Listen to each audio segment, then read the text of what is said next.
Assalamualaikum warahmatullahi wabarakatuh. Bismillahirrahmanirrahim.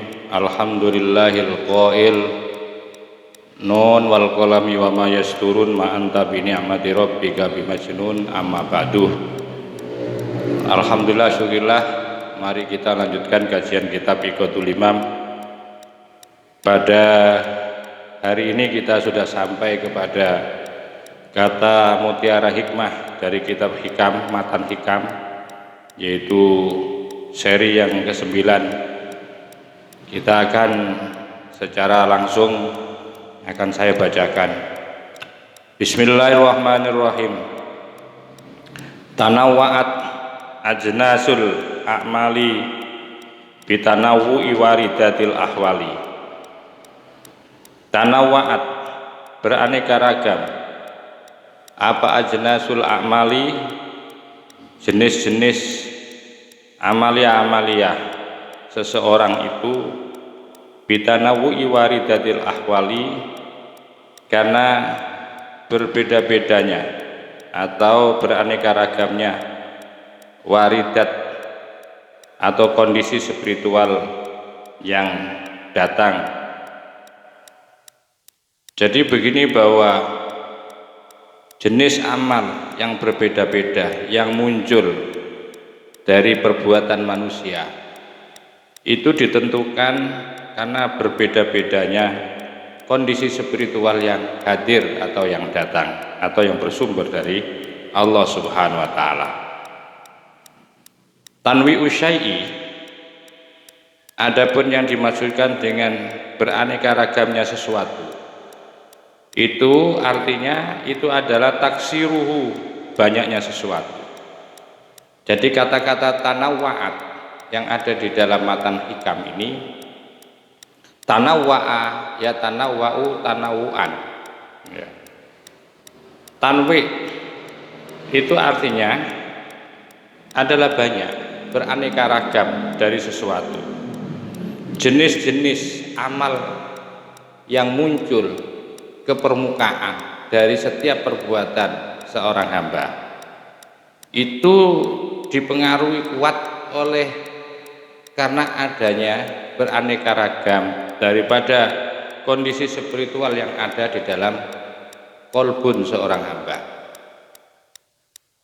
Maka itu tanwi itu diartikan di dalam perspektif bahasa adalah taksiruhu, banyak sekali aneka ragamnya sesuatu. Sedangkan akmal itu sendiri itu apa? Wal akmalu, adapun yang namanya akmal atau amaliyah, perbuatan-perbuatan huna di sini itu ibaratun sebuah ungkapan an harokatil jismi, tentang gerakan daripada raga atau gerakan badan. Bicara masalah amal itu amaliyah itu membicarakan tentang gerakan tubuh. Jadi gerakan tubuh yang beraneka ragam. Orang sholat, orang membaca Al-Quran, orang berzikir kepada Allah. Itu namanya jenis amal yang berbeda-beda, yang muncul ke permukaan, yang bisa dilihat kasat mata. Secara dohir itu bisa dilihat. Orang baca Al-Quran bisa dilihat, orang sholat bisa dilihat, orang berzikir juga bisa dilihat, orang membaca sholawat juga bisa dilihat. Itu semua muncul atas perbuatan-perbuatan yang disebut dengan amal tadi itu karena bersumber dari beraneka ragamnya, yaitu kondisi spiritual yang hadir, yang ada di dalam hati setiap hamba. Sedangkan amal, perbuatan yang berupa gerakan-gerakan jasad ini, itu namanya penampilan. Penampilan dari apa itu? Penampilan dari gerakan-gerakan yang ada di dalam hati.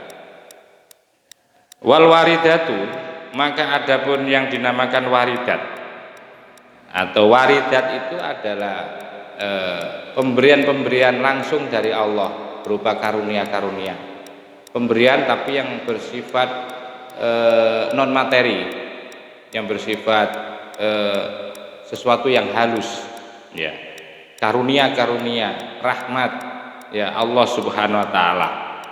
Bisa diartikan juga hakikat ma'rifah, itu namanya waridat. Wal ahwalu, dan kondisi spiritual, itu ibaratun sebuah ungkapan an harakatil qalbi, tentang gerakannya hati. Jadi waridat dan ahwal itu sebuah ungkapan yang ada di dalam hati, gerakan-gerakan, dinamika yang gerakannya itu semuanya ada di dalam hati. Fal khotiru, maka adapun bisikan hati atau kerentek kalau dalam bahasa istilah Jawanya, kerentek. Wal khotiru, adapun khotir, wal waridu, dan warid, sesuatu yang datang dari Allah, yang datangnya itu berupa karunia, hidayah, rahmat, hakikat, ma'rifah, ya, itu warid namanya. Itu datang yang bersumber dari Allah, langsung masuk kepada hati manusia. Wal halu, dan kondisi spiritual seseorang. Mahaluha, adapun tempatnya al itu yang dimaksudkan adalah al khotir, al warid, wal hal, itu wahidun, satu. Jadi tempat daripada peristiwa khotir, bisikan hati, peristiwa warid, sesuatu yang datang dari Allah, bisa berupa ilham, kalau kepada Nabi itu namanya wahyu. Wal hal, dan kondisi spiritual seseorang, itu tempatnya adalah satu. Wa adapun wahid, itu al-qalbu, adalah hati. Lakin madamal qalbu, akan tetapi selama apa al-qalbu, hati itu tahturu, akan bergerak, akan berbisik fihi, di dalam hati, apa al khawatiru, bisikan-bisikan al-zulmaniyatu, yang bersifat gelap, wa nuroniyatu, dan yang bersifat nuroni atau yang penuh dengan cahaya. Sumia, maka disebut atau dikatakan atau dinamakan apa ma, sesuatu yahturu, yang bergerak fihi, di dalam hati, yang berupa sesuatu yang bergerak di dalam hati, yang merupakan kerentekan yang bersifat dzulmaniyah. Dzulmaniyah itu yang gelap, yang jelek, yang jahat, dan yang bersifat nuroniyah, cinta, kasih sayang.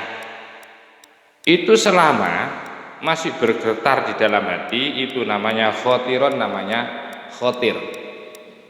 Jadi khotir itu adalah bisikan-bisikan hati yang bisa bersumber dari malaikat, bisa bersumber dari setan atau jin, bisa bersumber dari nafsu jiwa seseorang. Itu khotir itu namanya. Ya, selama itu masih bergonta-ganti yang muncul dari gerakan-gerakan hati, yang berupa khawatir, kerentekan bisikan-bisikan itu. Selama itu masih tidak konsisten, bergonta-gantian, itu namanya kerentek, itu namanya khotiron.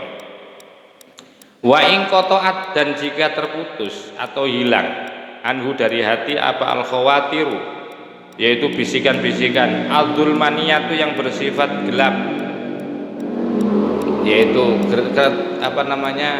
kerentekan yang jelek, kerentek atau bisikan-bisikan yang jahat, bisikan-bisikan yang bersifat nafsuniyah. Itu kalau sudah putus dari hati, ya, itu tidak ada seperti kezaliman, kejahatan hati, ya, dendam, kusumat. Selama kerentek itu putus, maka summiya ma yahturu fihi, summiya, maka dinamakan apa ma, sesuatu yahturu, yang bergerak fi, di dalam hati, itu waridan namanya warid, au halan, atau yaitu kondisi hati atau kondisi spiritual, atau hal itu kebaikan yang masuk. kebaikan-kebaikan yang masuk sehingga membuat seseorang itu mempunyai kondisi spiritual yang baik. Nah, ketika sudah hilang atau terputus daripada bisikan-bisikan zulmaniyah, bisikan-bisikan setan, bisikan-bisikan jahat, ya, maka tentu kalau muncul sesuatu yang bersifat juga bisikan, tapi itu bisikan yang baik, bisikan yang mulia, berupa makrifah, berupa mengetahui sesuatu hal yang menjadi petunjuk semakin baik seseorang, maka sesuatu yang muncul di dalam hati seseorang itu namanya, kalau tidak warid ya hal. Kalau tidak warid, kalau warid itu pasti bersumber dari Allah, ya, bersumber dari Allah. Fa idhofatu ahadima, maka adapun penyandaran dari keduanya, ilal akhari, kepada sesuatu yang lain atau kepada kalimat yang lain, itu idhofatun bayaniyatun, namanya idhofa bayaniyah, idhofa yang menjelaskan. Ada idhofa masdariyah, ada idhofa bayaniyah. Idhofa bayaniyah itu artinya bahwa kalimat mudhof, ya seperti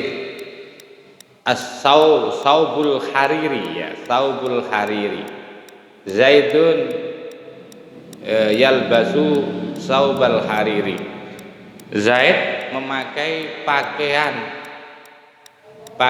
yang terbuat dari sutra. Itu namanya idhofa bayaniyah. Jadi bentuk mudhof ilaihnya itu, ya, bentuk idhofa antara mudhof dan mudhof ilaih itu ada kalimat min yang menjadi penjelas. Maka itu warid dan hal, ya, jadi itu bisa menjadi satu penjelas, ya, jadi penjelas. Jadi idhofa bayaniyah itu seperti itu, idhofa yang dimana kalimat yang tersusun antara mudhof dan mudhof ilaih itu bukan menerangkan tempat, tetapi menerangkan sesuatu, ya, menafsiri sesuatu, menjelaskan tentang sesuatu bagian dari mudhof, ya, bagian dari mudhof ilaih. Seperti Zaidun yalbasu saubal hariri, Zaid memakai pakaian sutra, artinya pakaian yang terbuat dari sutra. Wakilahuma, dan adapun tiap-tiap dari keduanya yaitu idhofah itu yatahawalani bisa bergonta-ganti keduanya. Fa indama, maka jika langgeng apa dzalika keduanya, kalimat warid atau halan, sumia maka dinamakan makoman, disebut makom. Kultu, saya katakan, kot tanawa'at, sungguh telah beraneka ragam, beraneka warna, apa ajnasul a'malid dhahirati, jenis-jenis amal yang dohir, jenis perbuatan-perbuatan amal dohir itu ditentukan oleh bitanawu'il ahwalil batinati, oleh beraneka ragamnya kondisi spiritual batinnya seseorang. Jadi beraneka ragam ibadah-ibadah dohir yang muncul itu karena dipengaruhi beraneka ragamnya kondisi spiritual hati seseorang. Autakulu, atau engkau bisa mengatakan a'malul jawarihi, maka adapun amalia badan itu tabiatun, selalu mengikuti li ahwalil qulubi, kepada kondisi spiritualnya hati. Jadi amal yang muncul ke permukaan, yang tampak, yang tampil sebagai amal perbuatan badan itu selalu mengikuti terhadap situasi kondisi daripada hati atau daripada batin seseorang. Contoh, fa'in waroda, maka jika muncul atau datang alal qalbi, atas hati seseorang, apa qabdun, yaitu rasa susah, zuhara, maka akan muncul alal jawarihi, maka akan muncul apa qabut alal jawarihi muncul melalui anggota badan. Dohara maka muncul alal jawarihi melalui anggota badan apa asaruhu, yaitu pengaruh daripada qabut minas sukuni, yaitu daripada rasa diam. Coba ketika hati itu ketika hati seseorang itu susah, maka jelas nanti berpengaruh kepada jasadnya, kepada zahirnya. Apa pengaruhnya? Pasti orang itu akan diem kalau orang susah itu. Orang susah. Jadi penampilan zahir, amaliyah atau ibadah-ibadah yang muncul ke permukaan yang bisa dilihat itu merupakan penampilan daripada ibadah hati. Maka itu dicontohkan ketika hati seseorang itu dalam kondisi susah, pasti nanti mulutnya itu akan diam, nanti badannya itu akan tidak banyak bergerak, diam, menunjukkan kesusahan. Wa in warada, dan jika muncul atau datang alaihi atas hati apa bastun, yaitu rasa senang, rasa bungah, rasa bahagia. Kalau hati itu bahagia, maka dhahara, maka akan muncul tampil alal jawarihi, di permukaan tubuh itu apa asaruhu, pengaruhnya. Pengaruhnya bagaimana? Sebagai bentuk kalau hatinya itu sedang senang, maka pasti ada yaitu pengaruhnya, ada tanda-tandanya yang muncul, yaitu di permukaan yang muncul pada diri seseorang, pada badan seseorang. Munculnya adalah minal khifati wal harokati, yaitu dengan ringan, menunjukkan keringanannya, ya, ketenangannya. Minal khifati, tenang, bawaannya itu tenang. Wal harokati, dan bergerak dengan menunjukkan kegembiraannya. Itu pasti itu ketika orang sedang dalam keadaan bahagia. Wa in warada, dan jika datang atau muncul alal qalbi, atas hati seorang apa zuhdun, zuhud, wa waraun, dan sifat waro. Kalau yang muncul, yang hadir di dalam hatinya itu adalah sifat zuhud. Zuhud itu menjauhi dari kemewahan, menjauhi dari kehura-hurahan, menjauhi dari bersifat kaya, tampil dengan terbatas, sederhana. Itu kalau sifat zuhud itu muncul di dalam hati. Wa waraun, dan sifat waro, memelihara diri, memelihara jiwa, tidak ngawur, ya, hati-hati betul orang yang hati-hati. Di dalam hatinya hati-hati betul, sifat waro itu muncul di dalam hatinya, maka dhahara akan tampak alal jawarihi, mempengaruhi kepada yaitu anggota tubuhnya. Apa asaru, pengaruhnya? Apa pengaruh daripada ketika zuhud itu sedang bersemayam di dalam hati seseorang? Wa huwa tarkun, yaitu mesti dia meninggalkan. Meninggalkan apa? Meninggalkan hidup mewah, meninggalkan hidup glamor, meninggalkan milih dengan kesederhanaan, dan lebih memilih kepada berkholwat, menyendiri daripada bersama banyak orang, karena dia ingin bersama Allah. Wa ihjamun, dan mundur, ya, mundur. Au ta'akhurin, maksudnya mengakhirkan, karena muncul sifat waro. Dia waro itu artinya sangat menjaga, mundur, tidak terus, tidak geragas, tidak rakus. Kalau tahu ini hukumnya tidak jelas, maka dia mundur. Bahwa ini makanan, ya, secara hukum itu memang boleh. Tetapi makanan ini kalau dimakan, sekalipun ini boleh, sekalipun ini sudah dikatakan halal, tetapi ada keraguan yang ada pada diri orang waro itu, pasti dia akan mundur, pasti akan pasti dia mengakhirkan, tidak mau gegabah untuk memutuskan, karena ada sifat waro yang muncul di dalam hatinya. Itu berpengaruh kepada perilaku, yang perilaku di dalam amal perbuatan badan ini. Wa in warada, dan jika datang alal qalbi, ke hati seseorang, kalau yang muncul di hatinya apa, ruhbatun, yaitu ruhbah, rasa senang, rasa bahagia, wa khirsun, dan semangat.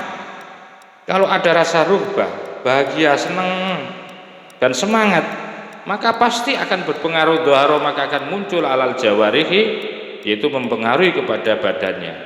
Apa atharuhu, pengaruhnya?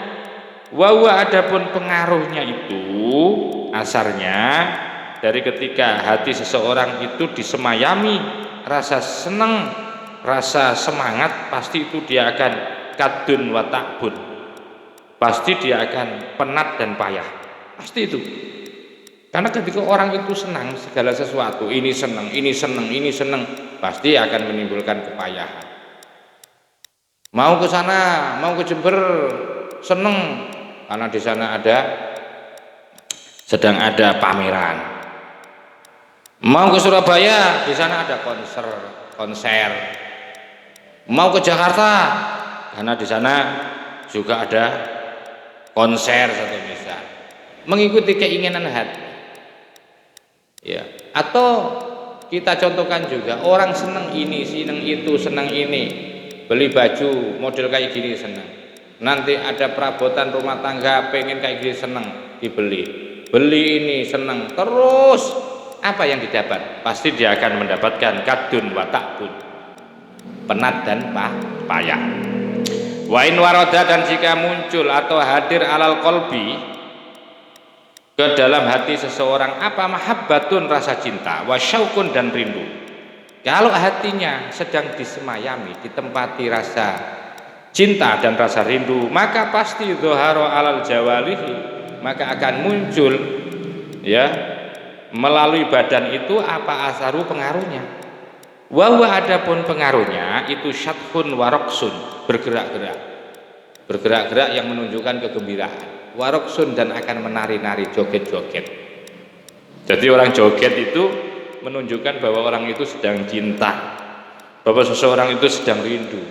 Ya, kalau ada orang nyanyi itu ya kadang-kadang anak-anak ya, penyanyinya di atas tampil, di bawah semuanya joget. Itu karena di hatinya itu sedang bersemayam rasa rindu, rasa cinta. Wa in warada, begitu juga kalau muncul, kalau hadir alal qalbi, di dalam hati seseorang apa, ma'rifatun, yaitu ada jiwa makrifah. Kalau makrifah itu muncul di dalam hati, wa syuhudun, dan menyaksikan, bermusyahadah kepada Allah, apa yang akan terjadi? Dhuharu, akan muncul alal jawari, ke permukaan jasadnya, ke permukaan tubuhnya, ditandai asaruhu, apa asaruhu, pengaruhnya, wa huwa, adapun asarnya rohatun, yaitu tenang, rohatun, seneng, bisa istirahat, bunga, warukudun, dan tenang. Jadi dia akan bahagia, roha, akan bisa istirahat, akan bisa tenang kalau di dalam hatinya itu bersemayam ma'rifah dan syuhud. Jadi tidak ada yang lain, karena dia sedang menyaksikan keindahan Allah, karena di dalam hatinya sedang bersyahadah akan keagungan-keagungan Allah, karena mata hatinya sedang makrifah, sedang diperlihatkan keajaiban-keajaiban oleh Allah, sehingga apa yang ada di sekelilingnya dia tidak melihat, apa yang ada di dekatnya tidak terlihat. Dia hanya bahagia dengan makrifah kepada Allah. Dia bisa merasakan ketenangan yang luar biasa karena dia sedang bermusyahadah dengan menyaksikan kebesaran-kebesaran Allah. Ila ghairi dzalik, sampai yang lain-lain. Minal ahwali, dari beberapa kondisi spiritualnya hati. Wama, dan sesuatu yang sya'u, yang muncul, anha, dari ahwal, minal a'mali, ya, daripada amalia-amalia. Jadi intinya bahwa segala sesuatu yang muncul ke permukaan dari amal ibadah seorang hamba, apapun itu bentuknya, amal Amal itu artinya adalah harakatul jismi kan, gerakan-gerakan tubuh, gerakan-gerakan badan yang muncul ke permukaan, yang tampak apapun. Orang menangis satu misal, kenapa? Berarti di dalam hatinya sedang sedih. Orang ketawa, apa artinya? Di dalam hatinya sedang bahagia. Begitu. Jadi ahwal inilah yang akan menentukan ya, kepermukaan daripada setiap perbuatan amaliyah atau amal-amal perbuatan seorang hamba itu. Waqad tahtalifu, kadang-kadang berbeda.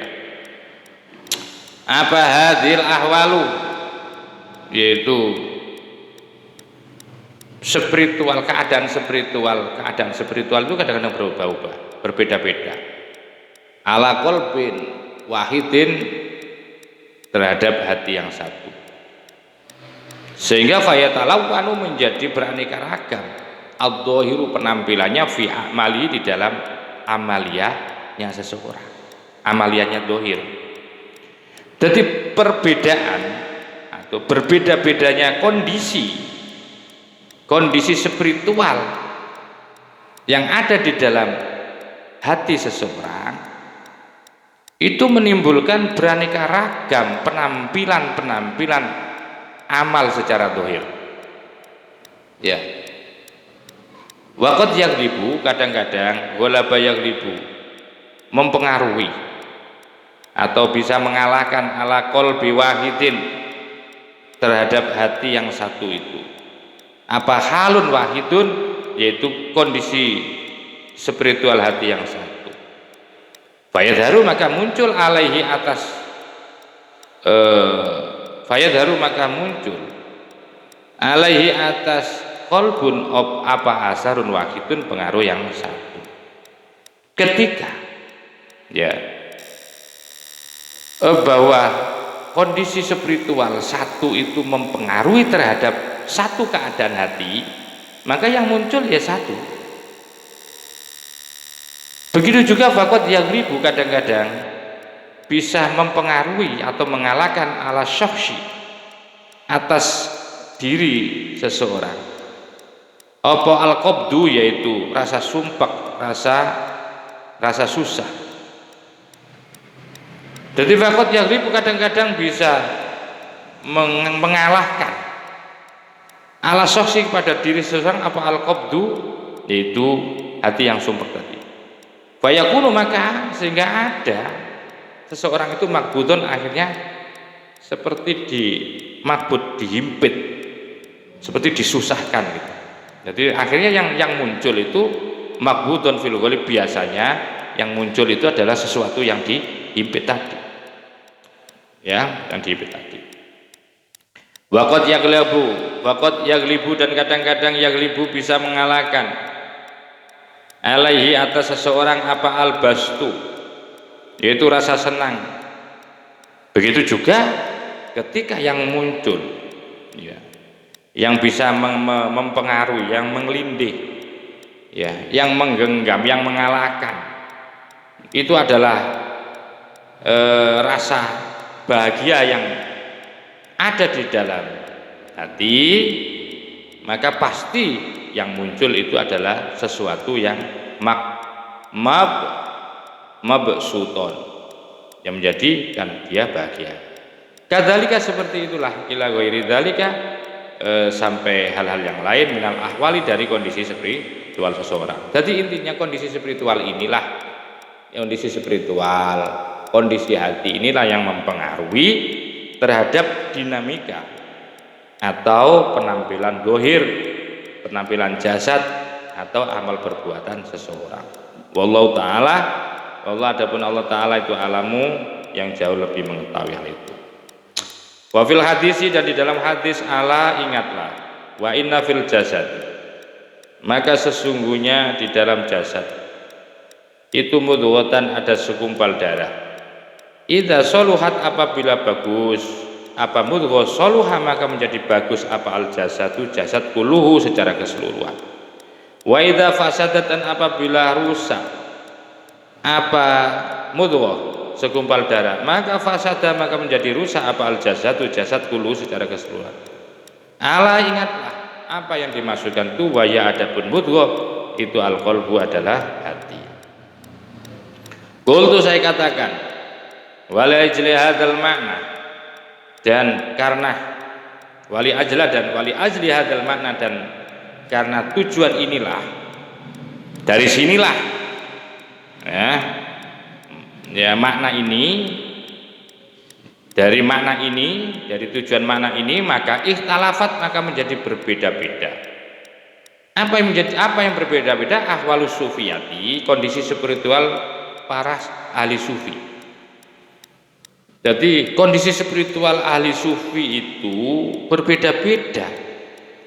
Penampilan zahirnya nanti tergantung sejauh mana, tergantung sedalam apa nilai-nilai sufi yang ada di dalam hatinya itu. Maka itu ada sufi yang berpenampilan di dalam penampilan amal ibadahnya sebagai ubat. Faminhum, maka sebagian mereka ubadun, sebagai hamba yang hanya menyembah Allah, beribadat terus. Waminhum, dan ada sebagian mereka zuhadun, adapun seorang yang zuhud, ahli zuhud. Waminhum, dan sebagian mereka al warauna, orang-orang yang wiroi, ahli waro. Wal muriduna, dan orang-orang yang sedang menginginkan untuk usul kepada Allah. Wal arifuna, dan sebagian mereka juga ada kondisi kondisi penampilan dari hasil pengalaman, dari hasil spiritual kolbianya itu menghasilkan orang-orang yang ma'rifah. Dan itu perbedaan-perbedaan ada yang disebut sufinya, dilihat sufi yang munculnya itu karena ahli ibadah, ada sufi yang muncul itu karena seorang zuhud, ada yang sufinya muncul itu karena orang ahli wiroi, ada sufi muncul itu karena orang ma'rifah. Itu semua berbeda-beda karena dipengaruhi oleh pengalaman-pengalaman atau kondisi spiritual hati masing-masing sufi. Ini yang perlu dijadikan satu landasan buat kita untuk mengetahui bahwa sesungguhnya penampilan ibadah zahir itu merupakan satu cerminan daripada penampilan apa yang ada di dalam hati setiap hamba. Oleh sebab itu yang paling urgent untuk kita perbaiki itu adalah bagaimana hati ini menjadi bersih. Bagaimana hati ini bisa betul-betul menjadi hati yang tidak terkotori oleh kemaksiatan dan kemungkaran. Sehingga ketika hati itu bersih, maka nanti akan melahirkan ibadah-ibadah yang bersih. Bisa saja bahwa ibadah yang muncul itu baik, ya, tetapi sekalipun baik perlu juga diuji untuk diketahui, karena bisa saja itu settingan itu artinya tidak pada aslinya, bisa saja karena orang itu berusaha membohongi orang lain, menampilkan dirinya seperti orang ahli ibadah, padahal di dalam hatinya tidak seperti itu. Nah, ini kadang-kadang bisa dipola seperti itu. Nah, itu nanti yang memerankan teori-teori itu budaya itu biasanya akal. Bagaimana hati ketika hatinya itu jahat atau jelek, itu akal berusaha maksimal untuk menutupi kekurangan daripada hati. Nah, itu nanti kita jelaskan di dalam kitab Ihya. Ini sudah pernah saya jelaskan di dalam kitab Ihya, fungsi hati, fungsi akal, dan lain sebagainya. Mudah-mudahan sampai di sini dulu kajian kitab Iqatul Imam ini, dan insyaallah nanti kita akan melanjutkan kembali, yaitu di kata mutiara ke-9 ini.